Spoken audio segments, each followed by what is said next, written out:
आज इस वक्त हम बसवा कल्याण में मल्लिकार्जुन खोबा साहब जब से बीजेपी जेडीएस पार्टी छोड़ चुके हैं, कभी बीजेपी के पास जाते हैं, कभी कांग्रेस के पास में जाते हैं, कभी एमआईएम के लोगों के साथ में मुलाकात उनकी होती है। तो अभी लास्ट में फिर हमें देखने में आ रहा है कि फिर से कुमार स्वामी के साथ में उनकी मुलाकात होते हुए आप और हम सब देख रहे हैं। तो ये सारी चीज़ें आपके सामने आकाश खंडाले साहब रख चुके हैं। रही बात कैंडिडेट कौन होना कौन नहीं होना, किसको देना, वो सब हाईकमांड तय करती है। साउथ इंडिया में फिर एक बार हेल्थ एजुकेशन के इशू चलना, ना कि हिंदू मुस्लिम के।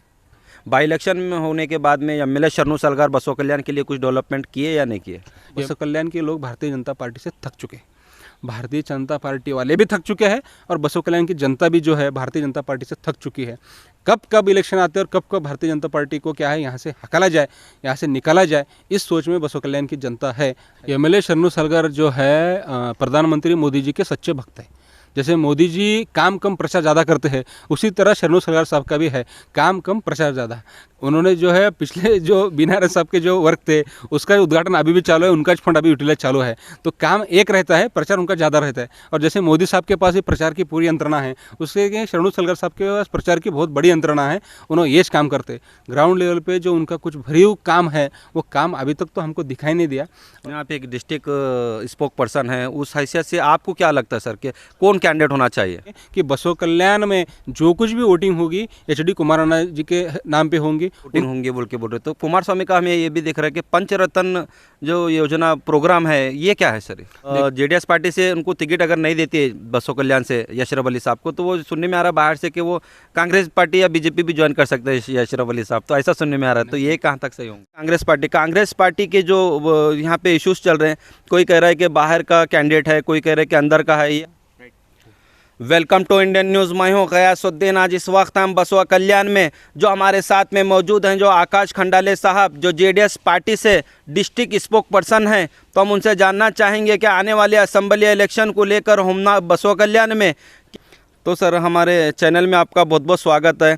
तो सर हमें देखने में आ रहा है कि बसवा कल्याण में कांग्रेस पार्टी, बीजेपी पार्टी और जेडीएस से, पहले तो हम जानना चाहेंगे कांग्रेस पार्टी के जो यहाँ पे इश्यूज चल रहे हैं, कोई कह रहा है कि बाहर का कैंडिडेट है, कोई कह रहा है कि अंदर का है। ये इस चैनल को मैं शुक्रिया अदा करता हूँ कि आपने हमको बुलाया और बुला के एक बहुत ही इम्पोर्टेंट इशू पर बात करने के लिए हमको एक मौका दिया।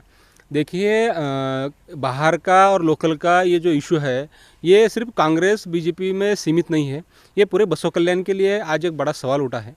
और दूसरी बात क्या है, कांग्रेस और बीजेपी में क्या है, बहुत सारे जो लोग हैं वो लोग क्या है जिनको बसवा कल्याण का जो कल्चर है, बसवा कल्याण का जो लोग है, बसवा कल्याण में जो ये मिट्टी है, इस मिट्टी के जो गुण हैं, बसवा कल्याण का जो कुछ भी वर्किंग कल्चर है उसके बारे में इनको ज़्यादा कुछ एहसास नहीं है। ऐसे लोग जो है सियासत में सिर्फ पैसा, man power, money power, machinery power का यूज़ कर कर एमएलए बनने की कोशिश जो कर रहे हैं, उसके वजह से कहीं ना कहीं जो लोगों में जो एक सूझबूझ थी या लोगों में जो असंतोष था वो बाहर आ रहा है। अब वो उनके ही पार्टी में, कांग्रेस और बीजेपी में जो लोग हैं वो खुल के बात कर रहे हैं। जो पहले लोग बात करते थे, अब जो क्या है पार्टी के खुद के उनके जो लोग हैं ओपनली बात कर रहे हैं। और रही बात जेडीएस में ऐसा कोई इशू नहीं है। हमारे पार्टी में जो कोई भी लोग एमएलए एस्पिरेंट है वो सब लोकल की है, उनका Aadhaar card, ration card, election card सब यहाँ का है। तो ये इशू हमारे पार्टी के लिए नहीं है, लेकिन बसवा कल्याण में कहीं ना कहीं आने वाले दिन में ये इशू एक बड़ा तौर पर उठने वाला है। तो ये इशू प्रेजेंट जो है इस लेवल पे चल रहा है। ओके सर, ये तो कांग्रेस का हो गया। तो आप बोल रहे हैं कि जेडीएस में कोई इश्यूज़ नहीं है, तो हमें तो बसवा कल्याण में दिख रहा है कि कोई यशरफ अली साहब है कैंडिडेट, कोई कह रहे हैं कि आनंद जेडपी मेंबर जो एक्स मेंबर है जो आनंद साहब उन्होंने कह रहे हैं। और हमें यहाँ तक भी सुनने में आ रहा है कि मल्लिकार्जुन खोबा साहब जो एक्स एमएलए है बसवा कल्याण के, तो वो भी अभी जेडीएस पार्टी ज्वाइन हो रहा है, वो कैंडिडेट हो रहे बोल के सुनने में आ रहा है। सर ये कहाँ तक सही है? देखो, पार्टी का एक सामान्य कार्यकर्ता होने के नाते मुझे इतना ही पता है कि हमारे पार्टी कैंडिडेट एचडी कुमार स्वामी है। हम एचडी कुमार अन्ना को लिए पार्टी का जो एक वर्कर है या पार्टी का जो सिंबल है, पार्टी जिताने के लिए काम करने वाले। रही बात कैंडिडेट कौन होना कौन नहीं होना, किसको देना, वो सब हाईकमांड तय करती है, कार्यकर्ता तय नहीं करते। तो हमारा एक ही लक्ष्य है बसवा कल्याण में जनता दल सेकुलर पार्टी का कैसे एमएलए बनता। हमारा एक ही सपना है कि एचडी कुमार अन्ना का जो पिछली बार जो गवर्नमेंट 2 टाइम कम मिली, सरकार जो है जॉइंट मिला या सम्मिश्र मिला, ऐसा न मिलते पूर्ण बहुमत में सरकार देना और फिर एक बार भारतीय जनता पार्टी को दक्षिण भारत से आउट कर पूरी तरह दक्षिण भारत में प्रादेशिक पक्ष रहने, और जो दक्षिण भारत में जो हमारे साउथ इंडिया जो सबसे मोस्ट इंटेलेक्चुअल एरिया बोलते हैं साउथ इंडिया को, साउथ इंडिया में फिर एक बार हेल्थ एजुकेशन के इशू चलना, ना कि हिंदू मुस्लिम के। जी सर, वो मल्लिकार्जुन खोबा साहब कभी जाते बीजेपी वालों से मिलते, कभी कांग्रेस वालों से मिलते, कभी एमआईएम वालों से मिलते हैं, फिर अभी देखने में आ रहा है कि जेडीएस सीएम इब्राहिम साहब से, कुमारस्वामी से उनकी मुलाकात हो रही है। क्या वाकई में उनको टिकट मिलेंगी खोबा साहब को? देखो, मैंने पहली बात किया है, एक व्यक्ति क्या कर सकता है, या मल्लिकार्जुन खोबा साहब जो हमारे पार्टी के सिंबल से 2 बार एमएलए बन चुके थे, उन्होंने बीजेपी में गए थे, जाने के बाद वापस की हिस्ट्री जो आपने बोली, उन्होंने खुद क्या है, खुद बहुत होशियार है और उनको पता है कि किस समय में क्या करना, तो उनका वो व्यक्तिगत इशू है किस पार्टी में जाना, किस पार्टी में आना। रही बात जेडीएस की, मैं आपको इस बात पे और एक बार जोर दे रहा हूँ, जनता दल सेकुलर के जो हमारे हाईकमांड है, बंडेप्पा काशिमपुर साहब है, एचडी देवेगौड़ा साहब है, एचडी कुमाराना साहब है, उन्होंने जिसको भी कैंडिडेट बसों कल्याण के लिए बनाए, हम उनके नेतृत्व में काम करने के रेडी हैं। हमारे में जितने कैंडिडेट पहले काम कर रहे हैं, अगर उनको में से भी अगर किसको टिकट दिया तो भी हम काम कर रहे हैं।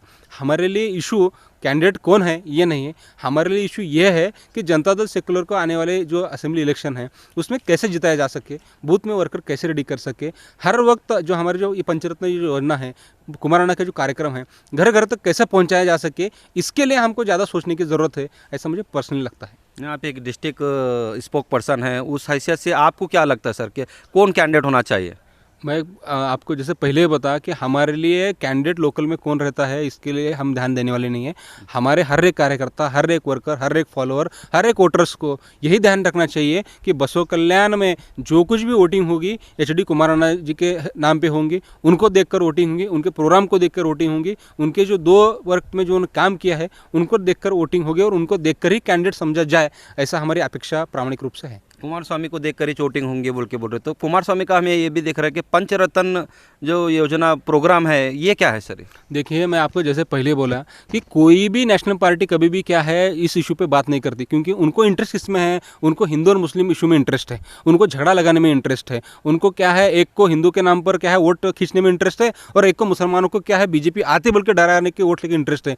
लेकिन हमारा जो जनता दल सेकुलर प्रादेशिक पक्ष है, ये एक ही पार्टी है कर्नाटक में जो कि हेल्थ, एजुकेशन, किसान के बारे में, महिला के बारे में, रोजगार के बारे में बात करता है। तो ये सब जो चीज़ें हैं, कुमाराना का अगर पूर्ण बहुमत की सरकार आई तो क्या है इसके पूरा तरह से इंप्लीमेंट करने वाले हैं। अब आप सोचते होंगे आपकी सरकार अगर आई समझो तो आप कैसे कर सकते हैं, आपकी मेजोरिटी नहीं आएंगी, ऐसा वैसा आपको सोचता होगा। लेकिन मैं आपको बात बोलता हूँ, जब कुमाराना ने 2018 के पहले जब हमने बोला था कि हमारे अगर सरकार आई 2018 को तो हम किसान का कर्ज माफी करेंगे, लोग हंसे हमको, अरे इनकी क्या सरकार आती है। लेकिन जैसी सरकार आई सबसे पहले अगर किसने अगर कर्ज माफी किया तो क्या है एचडी कुमार साहब ने करने के लिए। मोदी जी दिए हुए 2000 रुपये लोगों को याद रहते हैं, लेकिन एचडी कुमाराना ने जो 1 लाख और 2-2 लाख तक जो कर्ज माफी की वो लोगों को क्यों याद नहीं रहता? हाँ, तो इसका ये दूसरा मतलब है कि हमारी सरकार ने, कुमाराना ने किसानों के लिए इतना किया है, महिलाओं के लिए किया है, और हर कम्युनिटी के लोगों को सामाजिक न्याय मिले इसके लिए हमेशा काम करते रहिए। तो हम ऐसा चाहते हैं कि आने वाले समय में इस इशू पर ज़्यादा ध्यान दिया जाए। तो अभी सर यशरफ अली साहब का भी हमें सुनने में आ रहा है, क्या यशरफ अली साहब को अगर जेडीएस पार्टी से एमएलए की टिकट यानी कैंडिडेट अगर नहीं माना, नहीं कैंडिडेट के रूप में अगर पार्टी नहीं देती टिकट उनको, तो फिर जेडीएस पार्टी से उनको टिकट अगर नहीं देती है बसों कल्याण से यशरफ अली साहब को, तो वो सुनने में आ रहा है बाहर से कि वो कांग्रेस पार्टी या बीजेपी भी ज्वाइन कर सकते हैं यशरफ अली साहब, तो ऐसा सुनने में आ रहा है। तो ये कहाँ तक सही होगा? नहीं, ये बात बिल्कुल झूठ है, इस बात में कोई भी सच्चाई नहीं। यशरफ अली खदरी साहब पिछले 2 साल से लगातार काम कर रहे हैं और मुझे जहाँ तक पता है वो एक खुद साहब होने के नाते वो कभी झूठ नहीं बोलते। एचडी कुमाराना साहब जब उनको टिकट दे रहे थे 2021 में बाई इलेक्शन के लिए, तब हम बेंगलोर में गए थे। बाई इलेक्शन में टिकट देते वक्त तो मेरे बाजू में बैठे थे और उन्होंने एक बात कही थी, जब तक मेरे जान में जान है तब तक मैं जेडीएस में रहूँगा, जेडीएस छोड़ के नहीं जाऊँगा, ऐसा उन्होंने कहा था। और एक साहब होने के नाते उनका जो है नेचर है बहुत ही अच्छा है और सच बोलते हैं हमेशा। इसके लिए मैं इतना ही कह सकता हूँ कि वो जेडीएस छोड़ना बिड़ना की बात नहीं, वो लगातार काम कर रहे हैं। एक स्ट्रॉन्ग एस्पिरेंट हमारे पास है और कैंडिडेट भी है। और जो परसों जो ट्रेनिंग के लिए बुलाए थे उनको कारागार में, तो उनको बुलाए थे। तो आज की डेट में, आज के सिचुएशन के हिसाब से यशरफ अली साहब कैंडिडेट बोल के काम कर रहे हैं। अब आगे जो भी सिचुएशन होगा या आगे वो कैसा काम करेंगे, क्या करेंगे, इस पर एक कार्यकर्ता होने के नाते मैं कुछ बात नहीं कर सकता या मुझे कुछ इसके बारे में जानकारी नहीं। मैं एक ही कह रहा हूँ, एचडी कुमार अन्ना साहब हमारे कैंडिडेट होंगे, उनको देख के ही काम किया जाएगा। पंचरत्न योजना लोगों तक पहुँचाई जाएंगी और हर एक तो जाके ये कहा जाएगा कि हमारी सरकार जो कि आपके हेल्थ और एजुकेशन के लिए काम करेंगी और कांग्रेस और बीजेपी जो है सिर्फ हिंदू मुस्लिम का काम करेंगी। तो आपको कौन सी चाहिए? आपको रोज़गार और रोटी चाहिए या फिर आपको सिर्फ आपके बच्चे जो है क्या है मुश्किल में चाहिए देखना चाहते हैं? ये हम जाके लोगों को बोलने वाले हैं। ठीक है सर, हमारा आखिरी सवाल ये रहेगा कि बाई इलेक्शन हो गया बसो कल्याण में, बाई इलेक्शन में होने के बाद में एमएलए शरणु सलगर बसो कल्याण के लिए कुछ डेवलपमेंट किए या नहीं किए? एमएलए शरणु सलगर जो है प्रधानमंत्री मोदी जी के सच्चे भक्त हैं। जैसे मोदी जी काम कम प्रचार ज़्यादा करते हैं, उसी तरह शरणु सलगर साहब का भी है, काम कम प्रचार ज़्यादा। उन्होंने जो है पिछले जो बीना साहब के जो वर्क थे उसका उद्घाटन अभी भी चालू है, उनका फंड अभी यूटिलाइज चालू है। तो काम एक रहता है, प्रचार उनका ज़्यादा रहता है। और जैसे मोदी साहब के पास भी प्रचार की पूरी यंत्रणा है, उसके शरणु सलगर साहब के पास प्रचार की बहुत बड़ी यंत्रणा है। उन्होंने ये काम करते, ग्राउंड लेवल पे जो उनका कुछ भरीव काम है वो काम अभी तक तो हमको दिखाई नहीं दिया। और मैं आपको एक ही चाहता हूँ, बसो कल्याण के लोग भारतीय जनता पार्टी से थक चुके हैं, भारतीय जनता पार्टी वाले भी थक चुके हैं और बसो कल्याण की जनता भी जो है भारतीय जनता पार्टी से थक चुकी है। कब कब इलेक्शन आते हैं और कब कब भारतीय जनता पार्टी को क्या है यहाँ से हकाला जाए, यहाँ से निकाला जाए, इस सोच में बसो कल्याण की जनता है, ऐसा मुझे लगता है। ओके, और कुछ कहना चाहेंगे बसो कल्याण के आवाम? नहीं, इतना कहना चाहते हैं कि इलेक्शन जैसे जैसे करीब आते जाएंगे वैसे वैसे क्या है बसो कल्याण में तनावपूर्ण माहौल बनाने की कोशिश करते जाएंगे। लेकिन ये याद रखना, अगर कांग्रेस बीजेपी अगर हिंदू मुस्लिम पे अड़ी रही तो तुम रोज़गार पे अड़े रहना, अगर वो लोग जातिवाद पे अड़े रहे तो आप सिर्फ आपके बच्चों के भविष्य पे अड़े रहना, आप जो लोग हैं किसान के मुद्दे पे अड़े रहना। तो ये सब कहते हुए आपके बच्चों के अच्छे भविष्य के लिए आप फिर एक बार जनता दल सेकुलर की जनता परिवार की पूर्ण बहुमत में सरकार देके हमको फिर एक बार बसो कल्याण और कर्नाटक में सामाजिक न्याय के लिए संघर्ष कैसा करता है ये दिखाने के लिए मौका दीजिए। इतना कहते हुए मैं मेरे 2 बात समाप्त करता हूँ। Okay, thank you. तो ये थे हमारे साथ में आकाश खंडाले साहब जो डिस्ट्रिक्ट के जेडीएस पार्टी के डिस्ट्रिक्ट से स्पोक पर्सन हैं। तो हम इनसे सारी बातें आपके सामने रखे हैं। ये भी रखे कि मल्लिकार्जुन खोबा साहब जब से बीजेपी जेडीएस पार्टी छोड़ चुके हैं, कभी बीजेपी के पास जाते हैं, कभी कांग्रेस के पास में जाते हैं, कभी एमआईएम के लोगों के साथ में मुलाकात उनकी होती है। तो अभी लास्ट में फिर हमें देखने में आ रहा है कि फिर से कुमार स्वामी के साथ में उनकी मुलाकात होते हुए आप और हम सब देख रहे हैं। तो ये सारी चीज़ें आपके सामने आकाश खंडाले साहब रख चुके हैं। तो इसी तरह की न्यूज़ देखने के लिए बने रहिए इंडियन न्यूज़ PNN 24 न्यूज़ पे, क्योंकि हम आपको बता रहे हैं हुमनाबाद, बसो कल्याण और गुलबर्गा शहर की बड़ी बड़ी खबरें। और हम आपको ये भी बताएंगे कि बसो कल्याण में भी पब्लिक की क्या ओपिनियन है, क्योंकि क्या डेवलपमेंट को लेकर वो क्या चाहती है और आने वाले दिनों में बसो कल्याण की आवाम किसको एमएलए देखना पसंद करती है। ये सारी चीज़ें हम पब्लिक ओपिनियन के जरिए आपके सामने लाएंगे।